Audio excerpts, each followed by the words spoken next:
Welcome, welcome, welcome back to From Middle Class to Millions. Can you believe it's June already? It's wild. There's a lot of great things happening this month that I'm going to want to cover with you guys. But first and foremost, I am going to share a special live episode that I had with a friend of mine, a colleague of mine, Dr. Nicole Bryan. She's an executive leadership psychologist and executive coach. And we had a really great conversation on LinkedIn. It was live streamed to Instagram and Facebook and all the places as well.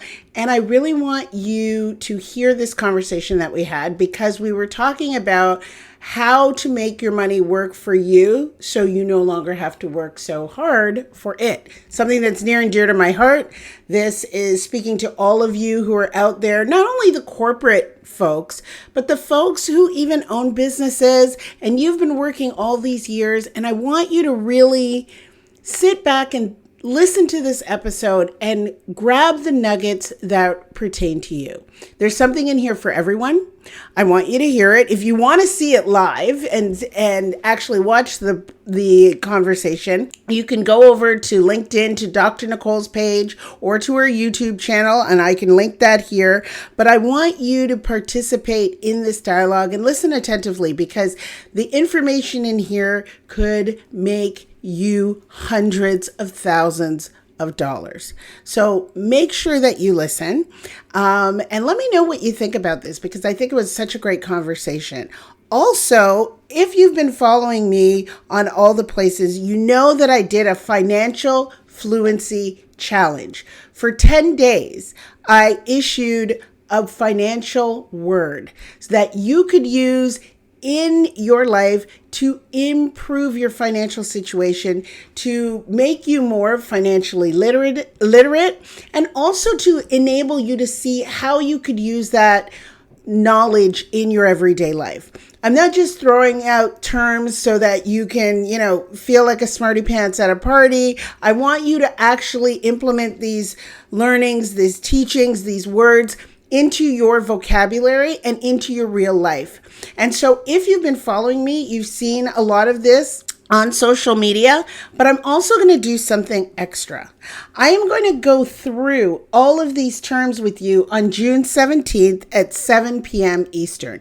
I am going to do a live webinar where I'm going to go through the terms. I'm going to give you examples of how they apply in your real life. And I'm also going to open it up so that you can ask me questions about these terms or about anything that pertains to your finances. This is information that I know all of you need. A lot of you are high earners. A lot of you are making good money in your corporate positions. A lot of you are making good money in your businesses. But there's certain elements about personal finance that you don't know, that you need to know, that I know you want to know, but you don't even know to ask because you don't even know some of these things exist. So I'm opening it up on June 17th at 7 p.m. Eastern so that you can ask the questions, not only about these terms, but about things that are just bugging you, that you want to hear about. Now, listen, you may not have actual questions for me, but listen, when you come to that space and you hear the questions that other people are asking, you're like, hey, I didn't even know that, or I didn't think to ask about that, or I learned something else. This is a free webinar. Free, but what you get in return on this free investment of your time is immeasurable. I'm not there to waste your time. I'm actually showing up so that you can make the most out of your time and, of course, your money. So put the link down below so that you can register, so that you can join, so that you can be there. You've got to register in order to get into the room. But once you're in the room, believe me, it's going to be worth your while because you are going to be smarter and richer and more financially fluent, hence more financially confident because you are going to be financially competent. All right, listen to this week's episode and let me know what you think.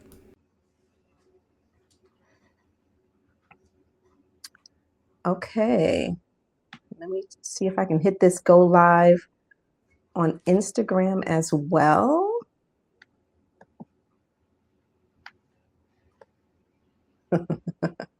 Okay. Great. All right. Okay, so welcome. Happy Wednesday, everyone. Shannon and I have been so excited as we were ramping up to have this conversation. And that's exactly what it's going to be today. It's going to be a conversation both from our personal experiences as well as our professional experiences. Now, let me just be 100% transparent before we introduce ourselves.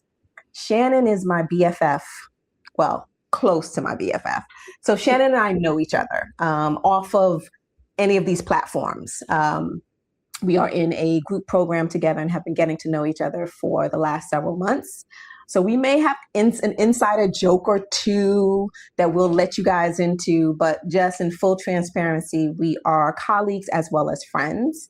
And so it is my unique pleasure to be able to collaborate with Shannon on today's topic. And today's topic is actually one that is near and dear to both of our hearts. Today we are talking about how to make your money start working for you rather than you working for your money. And the reason why we both thought this would be really, really interesting to our colleagues out there is that we have all spent a great deal of time and effort and investment, financial and otherwise, to position ourselves to be able to earn a decent salary, right? A decent income. And we've had dreams. Our parents had dreams for us. We've had our own dreams to land good jobs, to be able to, out earn our parents, to be able to give back to our family members who for whatever reason, they themselves have not been as fortunate as some of us. And we've been able to do that for the most part, right? There's always an opportunity to earn more, but for the most part, we've been able to do that. And what I have experienced personally, and I've seen so many of my clients do, is we start earning good money on paper, but when it comes to whether that money is working for us, it's not doing its job, right? We will earn money and we will start purchasing nice things, but not necessarily nice things that pay a return in some way, shape, form, or fashion. So Shannon and I thought, hey, why don't we have that conversation? Why don't we call that moment, first of all? But then second of all, why don't we talk about some of the ways in which our mindset about money, how we feel about money, our background, our history around money has influences who we are today, as well as what are some of the things that those of us who are employed or who are earning a good income, how can we reposition ourselves and make sure that our money is also working for us? So I'll stop there. That's my little intro. And if you are here, say hello in the chat. Let me know where you're from. Hi, Christy from Florida. Nice to have you here. Drop where you are, who you are, and where you are dialing in from in the chat so we can say hi to you. And while we're doing that, I'll turn it over to Shannon if you want to just do an introduction, Shannon, of yourself. Sure. Okay. Thank you, Dr. Nicole. I want to reiterate something that Dr. Nicole said, that this is strictly going to be a conversation. I think it's really important for folks to understand that we're going to be talking about our personal stories. We're going to be talking about money. And I know money is funny in our society, right? We don't like to talk about it openly. We barely talk about it openly in many of our families, let alone amongst complete strangers, even friends. So be very mindful of what you're feeling, what's coming up for you when you hear some of the stories that Dr. Nicole and I are going to share about our personal experiences. And of course, be really respectful of anything that you hear from anybody else in the comments. I think it's very brave to bring this up, but the reason why we have so many struggles with money is because we don't talk about it, right? We don't talk about it openly. So we're trying to extinguish that stigma, open up the channels for conversation, and share what we've learned over the years with our personal experiences. So my name is Shannon Brome-Ward. I'm a financial educator and money mindset coach. I was born and raised in Canada, but I now live here in the United States, in New Jersey. I've been here for more than half my life. Let's put it like that. So I don't even know the math, but I've been here for more than half my life. One of the key things that I want to share with you guys is that my parents were immigrated to Canada, and they grew up poor and immigrated to Canada. I did not grow up poor, but I grew up under the auspices of people who grew up poor. And I'll explain how that impacted me and what I learned about money, their values around money, and what they imparted upon me, and what I had to unlearn, as well as what I had to learn. Okay. And so I want to share that with you. And then, of course, I'm also an immigrant because I immigrated to the United States when I went to grad school, and I've been here ever since. So all of those experiences and money comes into play. And I think that we can start off by sharing our experiences, how I came to learn about money. And Dr. Nicole, I think that you want to share your experiences as well. And I think we can go ahead and start. So I want to turn it over to you, and feel free to start sharing whatever you feel comfortable with, and we can go from there. Okay. All right. I didn't introduce myself. I jumped right into the conversation. So let me introduce myself really quickly. Let me introduce myself really quickly, and then I will share my background as well. So my name is Dr. Nicole Bryan, and I am a executive leadership psychologist and coach. I help Black introverted women land their executive roles, their senior leader and executive roles, and be successful. So I always call it, I let you slay from the executive suite. So that's me. And similar to Shannon, my parents were also immigrants to the United States. They both come from Barbados. I was born here. I was the first in my family. I'm the youngest of my siblings, but I was the first born here. So I always say that Bajan blood runs through my veins, but Brooklyn runs my heart. So I was raised in Brooklyn, New York. I am, when I think it's a common experience, particularly when you are from an immigrant family, that there's a lot of feelings, a lot of thoughts, a lot of practices around money. I will say that in my family, we were, I guess, by the United States standards, we were blue collar workers. So both my parents worked. They were hourly employees at, like, my mom worked at Woolworth, for example. My dad worked in a factory. So combined, I would say we earned like one decent salary with both of them, both of their salaries combined. So I came from a household where we didn't have a lot of excess, right? But you had like one special gift, for example, on Christmas. We didn't have like 10 gifts, like some of my stepchildren. We gave them like many gifts, but we had one special gift, and so that's we had enough to stretch, not enough to live in excess, let's just say. And because of that, I was always aware of what things cost, because that's what was talked about in my household. When it was time to go on a school trip, well, how much does it cost? Because that mattered, because it was outside of the budget that we had in our household for that week or that month. So that's the type of environment that I grew up in. I wouldn't say that there was shame around money. It was just always front of mind. There was always a discussion about how much things cost, not necessarily about what we can do with the money, right? It was more about budgeting versus how we can have this money grow.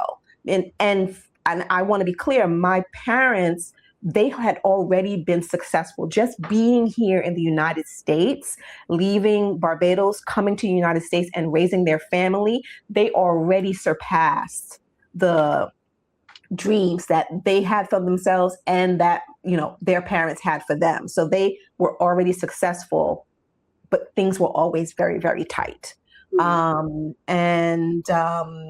We were constantly having to stretch money. What that meant for me was I always wanted to earn a lot, right? Like I was like, I don't want to think about a damn budget. I don't want to have to worry about if I can buy, 10 packets of potatoes versus, have to wait for things to go on sale. Like I just wanted to be able to spend without having to budget all the time.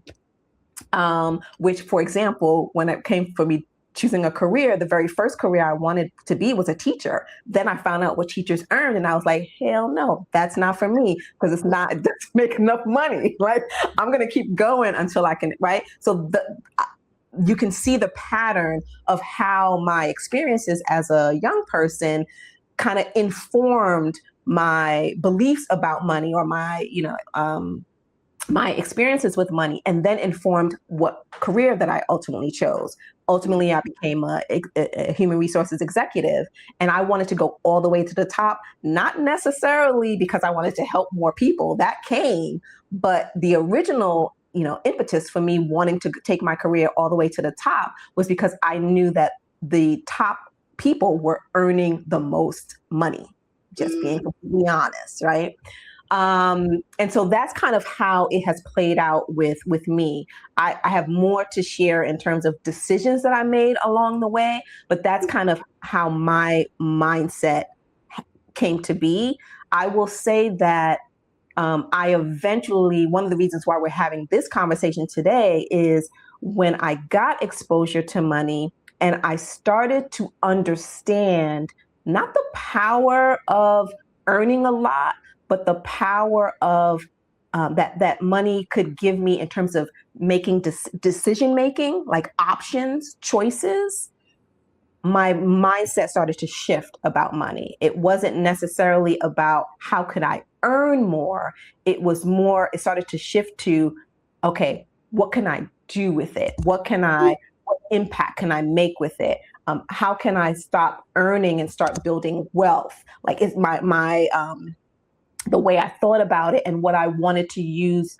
I thought about money as more of a tool that I had access to versus the end all and be all for, my identity as a Black woman.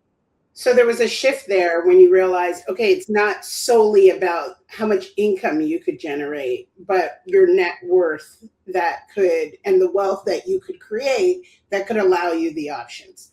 Correct. Because I'm not sure if you had this similar experience, but I too realized that, okay, I needed to make money because the way that my parents looked at money really hindered my experiences, right? Because they valued education. Great. They valued, the idea was to get a high paying job. That's what they thought I should do. And I was like, yeah, that makes sense. I agreed with that. But they didn't necessarily understand or were able to impart upon me that just receiving a high income, a high salary, didn't mean that I was going to have the freedom and the optionality that building wealth actually allows. They just equated, and no fault of their own, but they just thought, well, if you made a lot of money, you would be okay, right? You would be fine. And it was like, okay, but I got to a point where I made a lot of money and I wasn't okay. I was also in debt. I didn't understand how money worked. I was tied to my salary and didn't realize that because I was tied to my salary, I wasn't able to make certain decisions, right? That once I got an understanding of how money operated, that I could actually make and allow myself the freedom that the wealth provides, not that the salary provides. Yeah. Did you have a similar Yep. Absolutely. Yeah. Absolutely. And the only thing I will say to that is, so yes, absolutely. That came with a little bit of time and experience versus, right? Like, yeah. Mm-hmm. Yeah, because I had a whole period where, I was making money and I was spending money too, which is great. I have no problem with spending money. I think money is meant to be spent as well, but I wasn't putting my money in all of the buckets. So, I believe that you can be generous with your money and donate or tithe. You can save money. You should invest money, but you should also spend money. But my spending bucket was overflowing. And the other buckets weren't getting as much as I believe they should have. And I didn't realize part of that was because of my upbringing. I was like, it was always so tight. And, Yeah. you can spend money on anything frivolous. And I wanted some stuff that they would have deemed frivolous, but I really enjoyed. So I Yeah. had to figure out that balance, right? Totally. And Yeah.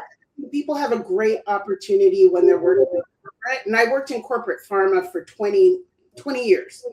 And there's an opportunity there for people to take advantage of what not only their paycheck provides, but all the benefits that you get in these high paying positions, in these corporate environments that I don't believe a lot of people are taking advantage of, either because they, these are the dinner table conversations that you may have had in your home. Yeah. You like, my children have a very different experience, right? When it comes to investing, we weren't talking about investing growing up. We were not talking about investing. If anything, you may save for a rainy day, but that was the extent of it. Yeah. And there's so many benefits that are provided to you in these corporate environments that folks aren't taking advantage of, that can help them create wealth, that can help them create options for themselves and their families, and can even, if enable you to maybe shave off a few years and retire early if that's your desire, right? But there's a lot that you get as a W-2 earner in corporate that far surpasses your salary that you need to look at and consider. Okay, so can we talk a little bit about what that looks like what some examples of those things? I would say that my shift from I want to be a high earner, right, to I want to build wealth, like I said, happened over time. But I recognize that earning a lot, the more I earned, for me, I felt like the more options I had, and the more opportunities I could create for myself outside of my W-2. And one of the things, I'm going to do a quick plug here, because I do believe that I want to make sure people are not walking away thinking, oh, I don't necessarily have to earn a lot of money, earn in my W-2 a lot of money. I am saying earn as much as you can in your W-2, so you can leverage that in whatever way that you want to for yourself and your family. The plug I'm going to put in is I am hosting a workshop on June 6th and June 7th. And that workshop is all about how the different components of executive compensation, right? Not just your salary and your bonus, but all the other pieces of executive compensation that you should know about to make sure that you are, you have access to those other components of executive compensation, and how to negotiate a higher salary for yourself. So that's June 5th and June 6th. Sorry, June 6th and June 7th. Okay. With that said, I will say that there's a few ways that I can think of to maximize the benefits that you have available to you as a W-2. Do you want to talk about one or two of them, and then I'll jump on board, Shannon? Sure. So, I mean, there's the first one that's usually the most obvious one that you're directed to as soon as you start, which is your 401k, right? That's your retirement savings account. The reason why this is so important, there are multiple reasons, but one of them is we understand that many of these corporations no longer provide pensions for you. So now you are responsible for your retirement savings. Gone are the days of you've worked here for 20, 40 years, you get the gold watch, and we're going to take care of you until you die with a pension. No, you are responsible for your own retirement savings, and that comes in the form of a 401k. Now, if you are contributing to your 401k and you're putting it in as pre-tax money, you are reducing your taxable income, which means you're not paying the IRS as much money in taxes.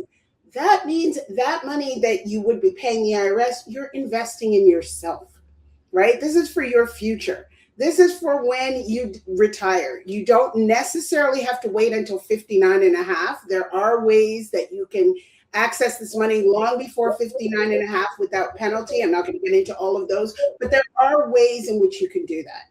Now, one of the benefits that many employers offer you is a company match.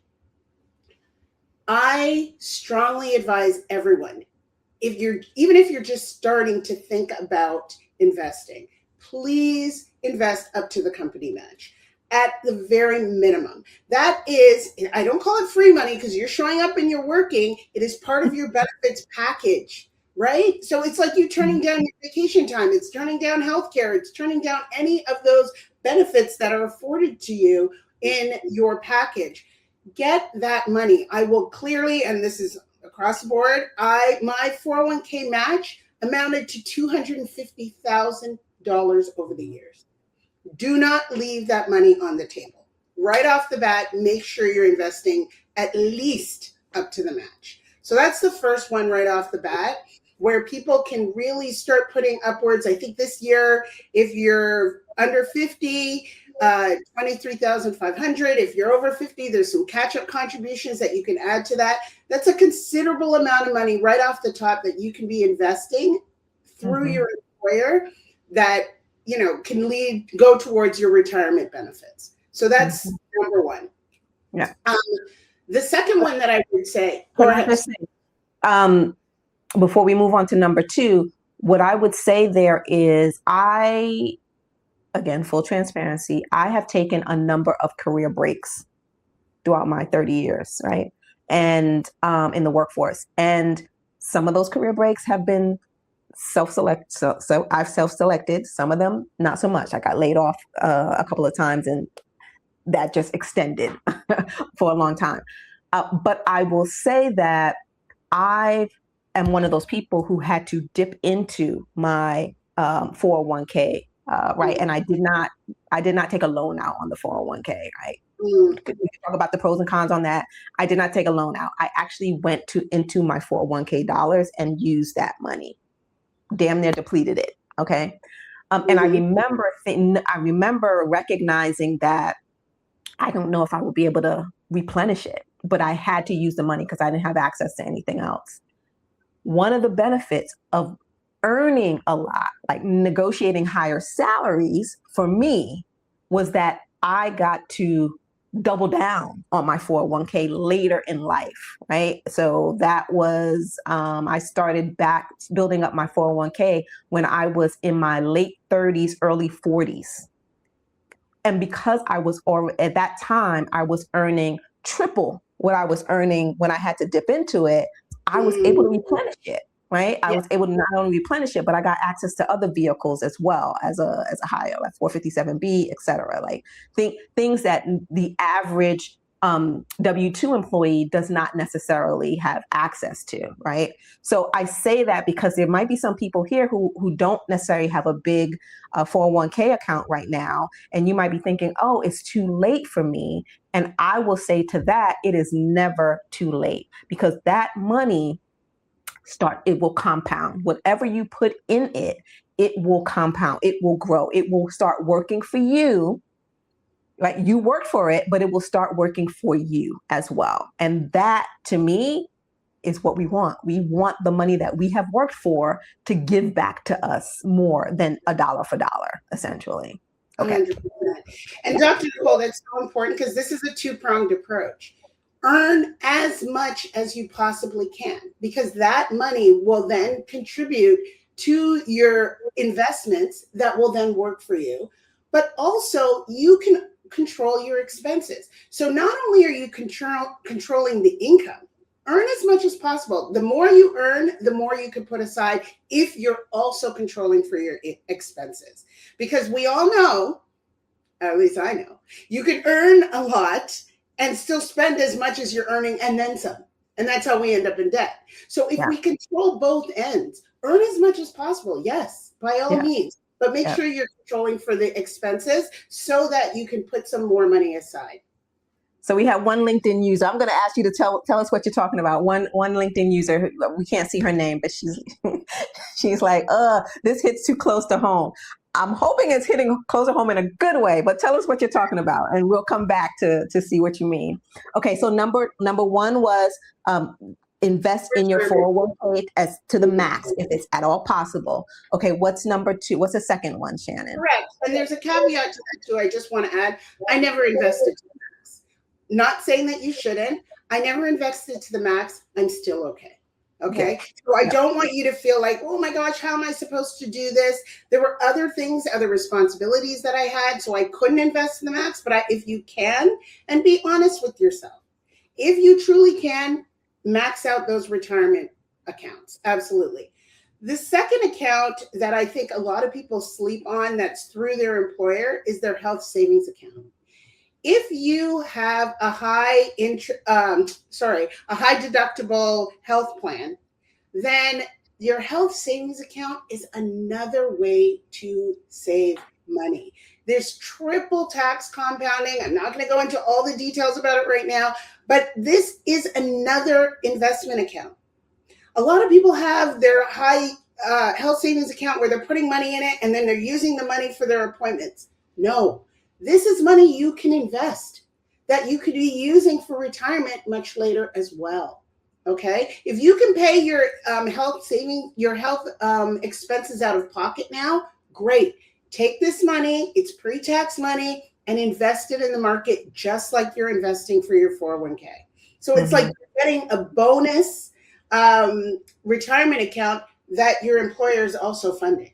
Okay, so please know that that is a really important account that, maybe you haven't learned about, maybe you don't know about, maybe you're using it for cash. No, invest that money as you can and pay your health expenses out of pocket. Okay, nice. So that's the second one that I would say, because you get another tax benefit from that. It's another account that's there that you can use for retirement much later on. And it actually can grow to quite a big amount as well if you're using it properly. Okay. Excellent. All of your benefits from work, they're little things, and I know that people don't really think about these. Oh, I love this one. Yeah. Yeah. These little cost savings that people don't think about, whether it's, your gym memberships, your commuting money. I was actually just talking to somebody the other day who mentioned they're like, oh yeah, they give you money for your train pass and they're not using it. And I'm like, what? I always joke and say, you don't like money? Like, yeah. Why are you letting this money just hang out there? You're leaving it on the table. This is a part of your benefits package. If they're going to pay for your gym membership or a portion of it, take it. If they're going to pay for your commuting costs, take it. If they're going to pay for your therapy, take it. Your physical therapy, your mental health therapy, anything that your employer is willing to contribute as a part of your benefits package, I want you to take that. I want you to utilize that, because the money that you're not spending is money that you could be investing. So, okay, sidebar. Was it illegal? It probably was illegal, but let me tell my story anyway. Okay, so here's decades ago, I used to work for Philip Morris. Right? I was head of recruiting for Philip Morris Management Corps in New York City. At that time, smoking was banned in all New York buildings. But because we were Philip Morris, we didn't have to abide by the ban. Our building we could smoke. But one of the things, first of all, I hate smoke. Can't stand it, can't be around it. I'm asthmatic, so I can't, right? Yeah. But one of the benefits, one of the perks as being a Philip Morris employee was that you got a carton of cigarettes a week, a carton. Now, I don't know if there's any smokers on here, but if you know the value of a carton of cigarettes, even 20, 30 years ago, it's significant, okay? A week you were getting it. Good. I didn't smoke, and you weren't supposed to resell them, but that was a perk. And on the streets, that actual carton was worth some cash. Okay. Absolutely. My point is, even the things that you may not think of in terms of having monetary value, sometimes the perk doesn't necessarily have monetary value, but they have time value. And maybe it doesn't have time value, but it has some other type of value. all of that adds up. And I would say, even for example, a lot of organizations have discounts to mental health benefits. That also can be a value to you. And these are benefits that many companies don't publicize, or they don't talk about it enough, but they exist. So if you're someone who has a W-2, I would highly encourage you, don't wait until open enrollment comes. I would highly encourage you to log on to your internal portal, look at your benefits, ask people around you, hey, what benefits are you guys using? I'm trying to use everything I got. Like, what are you using that I should know about? Because like I said, even if it's not monetary value or direct cash value, there is a value to it. And if you can take advantage of it, even tuition reimbursement, certification reimbursement, all of those things, we should be taking advantage of every last one of those things so that we don't have to come out of pocket. The company can come out of pocket for us. Legal services. A lot of the times people are outside and hiring an attorney, and it's like, why didn't you use the legal service? I did my first will on the legal services, and the legal aid. There you go. And they're flexible spending accounts. Folks aren't looking at all of the things that can go into your flexible spending account. So sometimes feminine hygiene products, sometimes your contact lens solution, all of this stuff that you are paying for out of pocket. Your employer sometimes has cell phone service discounts that you're not aware of. So really dive deep into what the available benefits are so that you can keep more money in your pocket, and that money you can use to invest for yourself, for your future, not solely just for retirement, but even for the near future as well. Yeah. Okay. Let's talk about investing. Again, we are talking about our personal stories. We're talking about some cautionary tales, or things to think about that you can think about. We're not giving out any advice around that. But I will share that one of the things that I again, because of my parents, because of the background, I will say that my blue collar parents, they were able to together purchase a home. We eventually lost that home, unfortunately, right? Because we didn't manage our money well as a family. So we lost the home. But because of that, I always had, I want a home. Now, I'll tell you right now, as a grown adult, I don't like home ownership. I don't like the responsibility around it. I'm like, that adulting is like, it's like not for me. Like, I do not like it. But because I never had it as a child, I was like, the first major purchase I'm going to make, I didn't want a car. I wanted a home. So I bought a home, right? But the type of home I purchased, I knew I wasn't going to live there forever. And I wanted it to be rentable in such a way that's kind of minimal upkeep for me. I wanted to give that to somebody else. They take care of it. I just kind of reap the rewards. So in my mid-20s, I purchased my first home. It was a condo. And I got a great deal on it. And to this day, that's probably the highest value single asset that I have in my portfolio, right? And I actually have a friend of mine is on here. She's always told me, you better never sell that piece of property because it's a plum property. But I say that because all of us some of us are not built for home ownership. And maybe it's not home ownership that you want to invest in, but investing in something that can pay you rewards or pay you back, that's important. I don't care what the vehicle is, honestly. For me, it was at that time it was home ownership. But thinking about how you can use your money to make a purchase or invest in something that over time can continue to pay you, that's part of what we're talking about today, right? So that's one example of how you might be able to invest if you haven't already. Some of us invest in homes that we live in, right?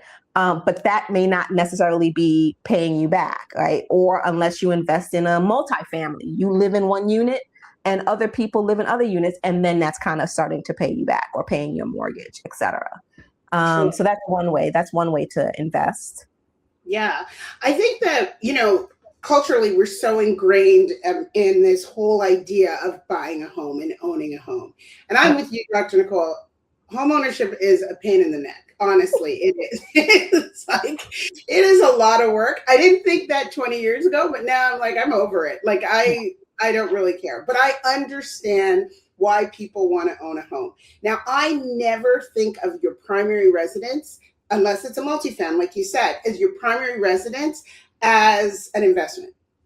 You got to live somewhere, right? Yeah. So that's not, if you're in a single family home or you're in a condo and you're living in it, I don't think of it as an investment. I can't get that money out. And when I do need to get that money out, am I using it to go buy something else that I'm going to live in? So it doesn't really, I don't like to count that as one of my primary assets. Now, if you have an investment property, absolutely.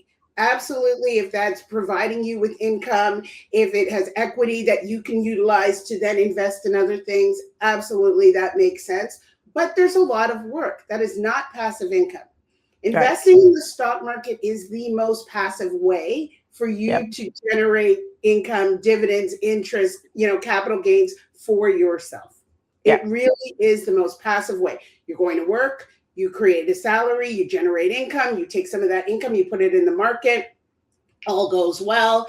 It averages out 8 to 10 to 11% returns. There you go. Passively, it's making money for you. All the other investments that I've invested in that, whether it be real estate, whether it be vending machines, whether it be in other people's businesses where I'm, overseeing what's going on, that's not passive. It's not passive. It requires additional work. Now, I'm not saying that those things don't generate revenue and that it may not, it will benefit you. Absolutely. But if you want the simplest, most passive way to invest, I push people towards the stock market. But if you want to be a landlord, if you want to, go and stock those vending machines, own that car wash, laundromat, whatever the case may be, yes, by all means, go ahead and do so. But I now at this stage of the game, my personal experience, I was like, I got to save myself a lot of time and energy and have just put all that money into the market from the very beginning. So that's what I would encourage folks to do if they're like, hey, I don't have the time or the energy. This is the simplest path to wealth. Yeah.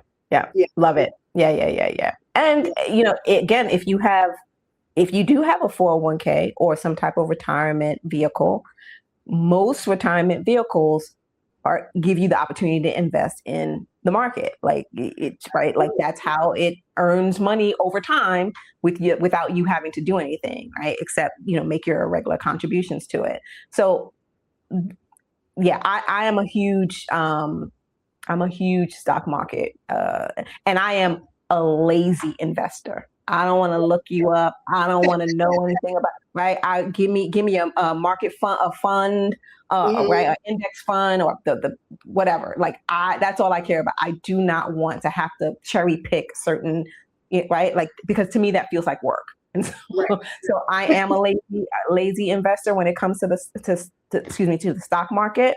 But yeah, I agree with you.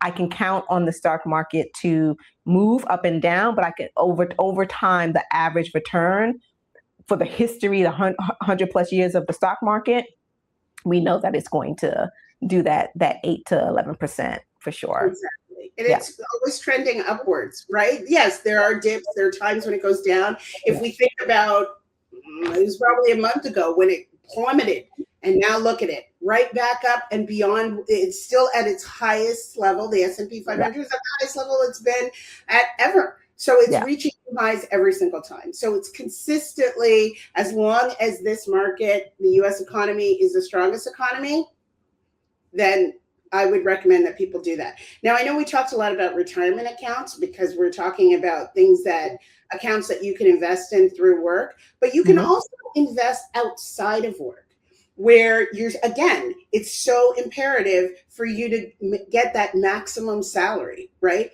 To ensure that you're making as much money as possible, but you can invest in accounts in the stock market that are not strictly for retirement. So you do not have to wait until 59 and a half to take out this money. You do not have to invest just for someday. You can invest for the next 3 years, 5 years, something like that, through your brokerage account. So those aren't in retirement accounts.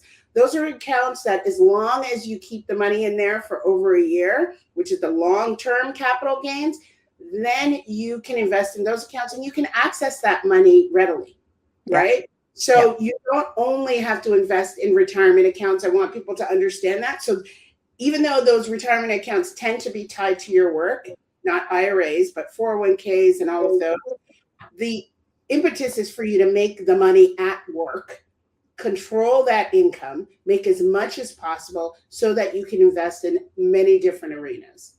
Mm-hmm.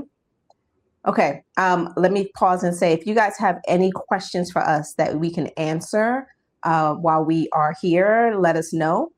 Drop it in the chat and we will spend some time answering that, answering your questions. And while you guys think of what those questions might be, are there any other, Shannon? We talked about the ones that I had on my mind, like the company benefits, the 401k, stock market, investing in, other businesses, et cetera, real estate, REITs, same thing for me. Anything else you can think of in terms of anything else we want to share in terms of how to make your money work for you versus you only working for your money? Yeah, I think it's important to be able to manage your expenses. Mm-hmm. A lot of folks don't know where their money's going. Mm-hmm. So you may know you have this salary, this multiple six-figure salary, and that's great, but you don't feel wealthy. You're making good money. You know that by any means, by any measure, but you don't feel wealthy. And that's because you don't have full transparency and awareness in terms of where your money's going. And so I think it's really important to track for a period of time where your money is going, because then you can actually make decisions about where you want it to go. Mm-hmm. There's a lot of unconscious spending that we do, and we're not aware that, oh, wow, I didn't realize this amount of money is going in this direction, which you can redirect to investments, to high yield savings accounts for things that you think you may not be able to get right now, or you may have to wait 5 years. If you start tracking and looking at your money, you may be surprised that you will amass that savings a lot sooner than you had initially thought, because now you can redirect your money. Most of these folks, I believe in your audience, they're making enough money to do pretty much whatever it is that they want to do. So you have to really hone in on what you value, where that money's going, and then redirect it to where you want it to go so you can actually live the life that you want to live. Yeah. So the managing expenses I'm glad that you brought that up. And I will say for myself, again, using myself as the guinea pig here, there was a time where I didn't want to know what my expenses were, right? Like that whole purpose of being able to earn a lot of money is that I didn't want to have a budget. I didn't want to track. I didn't want to, right? Like I just didn't want it. I just want to be able to spend what I wanted to spend. And luckily I'm not not material. I don't like material things per se, right? Like I'd rather spend my money on a trip than, buy a designer bag or something like that. Like that's where my money would go on trips and eating out, dining out, and things like that. But there have been, I think I've struck a balance where I don't even today, I don't live on a budget, but I have my bucket of money that I allow myself to spend freely. Like I'm not right. So I do my investments. I pay my bills, put my money in the investments. I do whatever I need to be doing for that month. And then I have a bucket, and it's still a sizable bucket that I can spend however I want to, but I can do that knowing that I've taken care of everything else, right? I'm sure that's one way to manage money. And there's probably ways that are more proactive than that. But I'm glad that you talked about managing expenses, because I've definitely fell into the trap of not looking at anything and then wondering at the end of the month or, at the end of the quarter, like, where'd all my money go? Yeah, and that oftentimes brings up, feelings of shame later on for folks when they're like, oh, when you see those investment charts, and if you're 40, you should have this much, and 45, this much, and 50. And then people start freaking out because they're like, why don't I have that? Yeah. Right? Yeah. And I want you to know that once you start managing these expenses, once you start tracking and you have an understanding of how much money there is and where it's going, then you can realize, oh, I can actually hit those targets. Even if I feel or believe that I'm behind, it doesn't take very long, especially when you're making good money and you have the awareness of where it's going, for you to get caught up. It really doesn't. And to get ahead, actually, not just caught up, but ahead. Yep. Okay, so Watikwa, hey girl, how are you? Okay, she's a former colleague of mine, but she basically is didn't have a question, but she was sharing with everyone that she uses a CPA to help her make sure she's leveraging all the deductions that she possibly can, right? On on her taxes, from charitable donations, tithing, getting a new HVAC that she had to do recently, right? So basically, she's using the tax return to invest in other things or to add to her IRA, which is right. That's a very good point. Now, I want to raise a couple of things about that. I love this comment because yes, your CPA, there's tax paying time and tax saving time. You should be talking to your CPA outside of tax paying time, right? So what you're doing here with leveraging all these deductions, brilliant, right? That's what your CPA should help you do. You can set up time to talk to them in like August, July, August. I love it when people are talking to their CPA at that time. What can I still do to close out this year so that I can leverage all these deductions? So what you're doing there is fantastic. The other thing is, I don't love to hear that people are getting these huge tax returns. If you are getting a huge tax return, that means that you are lending the IRS money tax-free throughout the whole year. I want you to have that money. So if you're getting these 3,000, 5,000, 8,000, I've had clients tax returns, I'm like, what? You are lending the IRS $8,000 over the course of the year when you could use that money to invest, right? And make money on that 8,000.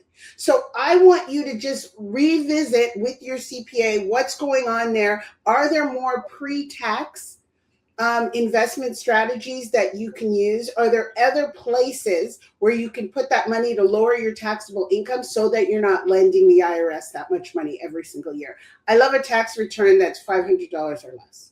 That should be the goal. Now, again, because my parents, they would like that windfall tax return. And I was like, you're doing it all wrong. You're doing it all wrong. You don't want that windfall, right? Yeah. But that's when they saw that, oh, okay, they're getting this money. Yes, because money was tight. But we're looking at money very differently. So talk to your CPA, go back again and say, hey, how can I reduce some of this refund that I'm getting in February or whenever you do your taxes? Yeah. Okay. That's a good question. I love it. It was a good one. All right. Any final thoughts before we wrap up, Shannon, that you want to share? Yeah. I think that one of the things that I want people to understand is it's not too late. Okay. It is never too late. You're still working. You're still here. It's not too late. You need a strategy, though. You need a strategy to figure out, okay, how can I position myself in such a way so that my money that I'm going out there every day to work so hard for will work for me? Okay. We can't be passive about this. You're not unintentionally going to be rich unless you win the lottery. You have to be really intentional about it. And so doing that means having a strategy and figuring out how you can increase your income if need be. You may not need to, but if need be, go ahead and increase your income, and how to manage your expenses so that you can put more money aside so that it can grow. You know, we didn't talk about FIRE. I don't know if it's, I don't know if there's any quick thing we can say about that. FIRE, the acronym, Financial Independence, Retire Early, right? Yeah. I fired. Yes, I Yeah. fired. I fired at 48, but I didn't leave my full-time job until I was 50. Really? Um, Me too. yeah, yeah. I fired. Well, let me just say this. So, fired. I just said the acronym: financially independent, retire early. It's a whole kind of movement. There's community, but the mentality behind it or the thinking behind it is, no longer are we in our parents' generation where we have to work until, well, we should be working until we're till an age where we don't have the flexibility to enjoy life the way we want to. The earlier that you can position yourself to not have to work, not work, but not have to work, right? That gives you what we talked about at the beginning, more options. You can choose to work. You can choose to travel. You can choose to not do anything, like whatever, right? You have more options available to yourself. And so you will hear people talk about they have fired. And across the ages, you have people in their 20s who have fired. You have people in their 60s who have fired. But the whole point of it is that you are trying to do it as early as possible in your lifespan, so that you can have the more flexibility at your disposal, right? For me, like I said, I reached fire, and fire is there's a certain number that you would, in terms of your savings and or assets, and the mix of all the things. You reduce your expenses as manageably as possible, but you have your money working for you. And most people will put it in the stock market so that it continues to um, uh, give you returns. But people will fire so that they can live, right? Live more comfortably, let's just say. That's my take on it. I don't know if you have a different definition for it, Shannon, but Yeah. and So, you fired. yeah. So I did fire as well. I didn't leave my job when I fired, but I fired in my early 40s, and then I left my job around 50, 2020. Okay. So before 50. But basically the idea here is it was long before 50. I don't know what I'm talking Wait, about. wait, wait. Are we the same age? I will be 55 in June. Girl, we're the Oh, same age. July. oh, Okay. wow. Okay. See? Yeah. Anyway, Okay. so the idea behind becoming financially independent really just means that your portfolio will take care of all of your expenses every year, in pretty much in perpetuity, without you having to work. Okay, so that's full fire. Okay, so if you have enough money that you can withdraw from your portfolio all of your assets that can support you without working, you're financially independent. That's why we talk about optionality. Imagine if you don't have to work, you just choose to work. But if you don't want to be there anymore, you can walk away. Great. That is what being financially independent means. Now, how do you calculate that number? What size does your portfolio have to be? Well, that's based on your expenses. That's why I want everybody to know what their monthly or annual expenses are, because if you take those expenses, you multiply that number by 25, that's going to give you an amount. So, for example, say your expenses are $40,000 a year. You multiply that by 25, you need $1 million portfolio, because you can safely withdraw 4% of that, which would be $40,000 a year, and be able to live without any problems. But most people don't know what their expenses are. They think their expenses are their salary. They think that their expenses may be beyond their salary, right? You have to really know what you're spending your money on, okay? And that FI number is specific to you, right? So no two people will necessarily have the same FI number. So if Right. you like to travel, if you like expensive cars, if you like expensive luxury handbags, things like that, your FI number is going to be different than somebody else who's like, I like a simple life. I'm going to live in a cabin. I just want to be able to go and get local coffee and go on, a small trip once a year, something like that. You've got to really determine what your expenses are, what your lifestyle is now, and if you want to keep it or change it. That's how you determine your FI number. Okay. So that will tell you what your portfolio needs to be. I have folks who have to have a $5 million portfolio, 3 million, 1 million. You've got to determine what that is. But know that a $1 million portfolio doesn't mean that you now have to invest $1 million. It means that you have to start investing, and the compound interest effect will enable it to grow to $1 million. And, that's something that we can talk about in greater detail maybe another time, but Yep. That's what FI is. So when you reach that number in your portfolio, then you can make different decisions about how you live your life. You may decide you want to pivot, do something entirely different. You may decide you keep working. But imagine going into work every day knowing that you're choosing to be there because you want to be there, not because you have to be there. That's the difference. Yeah. Options. That's what I'm all about. Okay, so let's wrap up. Do you want to share quickly like how people can work with you or get in contact with you if they want to learn more about what we talked about today? Sure. So I'm Shannon Brome-Ward on all the socials, LinkedIn, Instagram, Facebook, TikTok. That's where you can find me. I work with folks one-on-one for 6 months. And I also work with folks in a group. I have a group right now, how to get to your first 100K.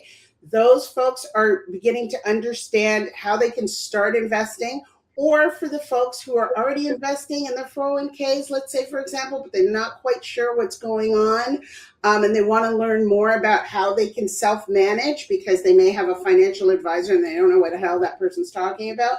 It's learning the language and becoming financially fluent and setting yourself up so that you can eventually be financially independent. Excellent. Okay. And I'm Dr. Nicole, and I am on all the socials as well, although LinkedIn is my primary home, LinkedIn and Facebook. Like I mentioned before, I help Black introverted women land their senior leader and executive positions. I basically help you earn as much as you can at your W-2 and sidebar, get as much power and influence on the way. And so if you're interested in working with me, you can catch me on LinkedIn or Facebook, or I'm hosting a how to negotiate your executive compensation salary. I'm hosting a 2-day workshop on June 6th and 7th.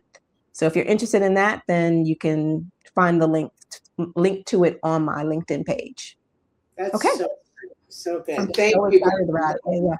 Yeah, that's so good because people have to earn that money, and talking about money involves negotiating. Yeah. Exactly. Okay. All right. Thank you, everyone, for joining us, and we'll see you next time.